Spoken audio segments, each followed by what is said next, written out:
Ti è mai successo di prendere in mano la macchina fotografica e... vuoto totale.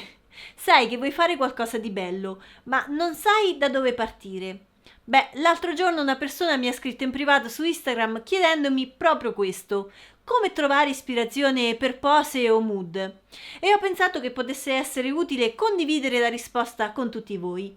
Così oggi vi condivido 6 modi concreti per trovare ispirazione per i vostri progetti, sia che stiate preparando uno shooting di ritratto, di moda, di matrimonio o anche solo un progetto personale.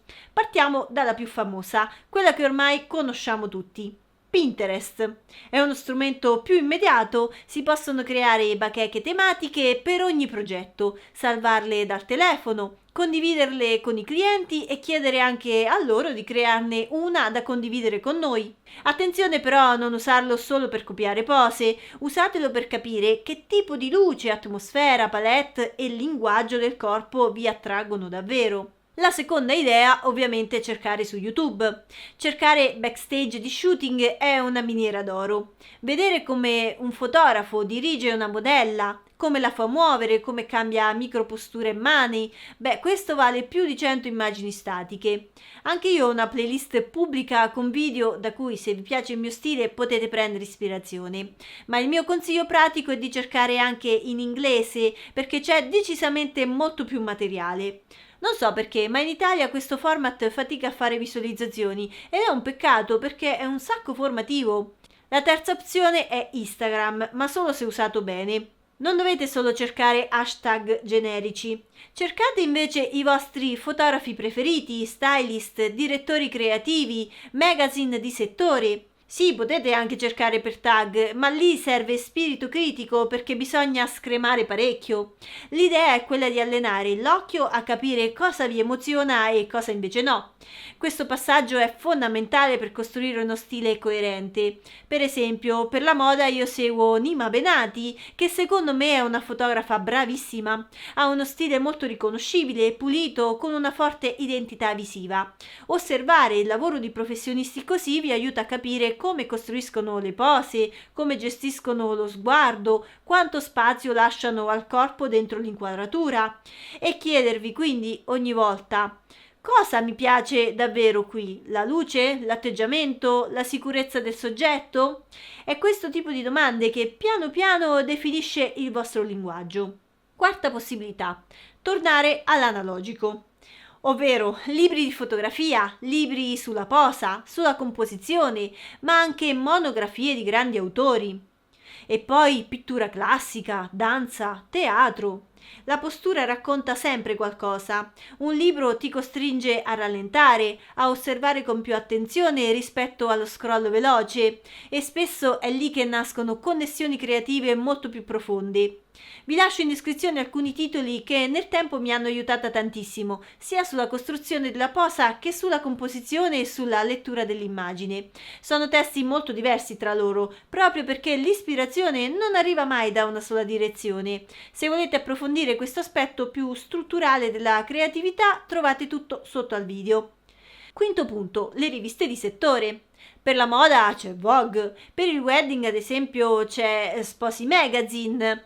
Le riviste hanno una direzione artistica molto forte ed è proprio questa la loro vera ricchezza. Non si osserva la singola foto isolata, ma un progetto costruito dall'inizio alla fine. Ogni elemento è pensato per dialogare con gli altri. Styling, palette di colori, scelta delle location, espressioni dei soggetti, perfino il ritmo con cui le immagini vengono impaginate.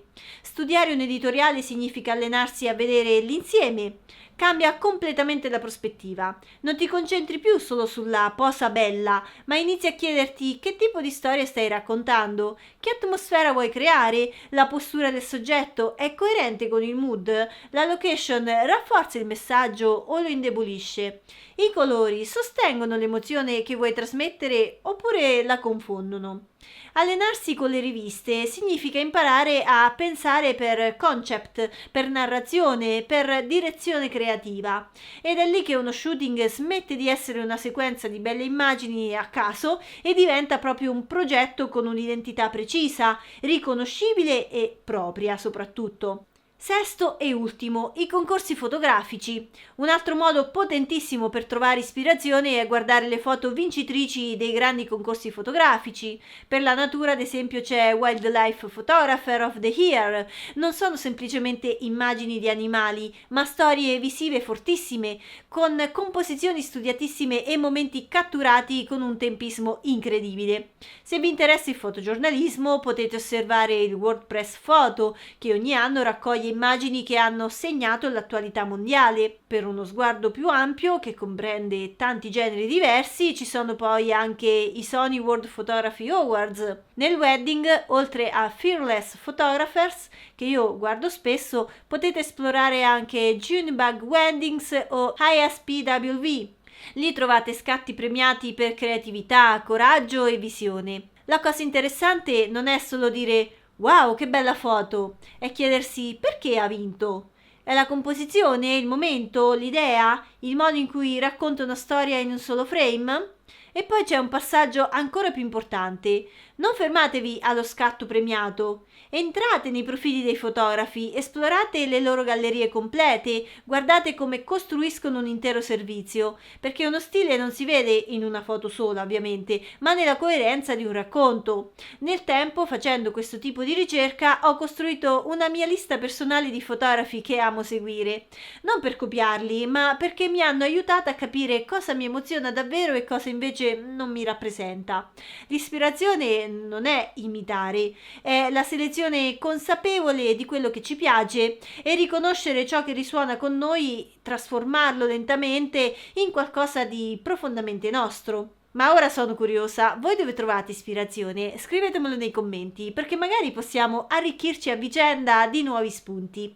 Se questo video vi è stato utile, lasciate come sempre un like e iscrivetevi al canale. E se conoscete qualcuno che si sente bloccato creativamente, inviategli questo video. Magari è proprio lo stimolo che gli serviva per ripartire. Noi ci vediamo al prossimo video. Ciao!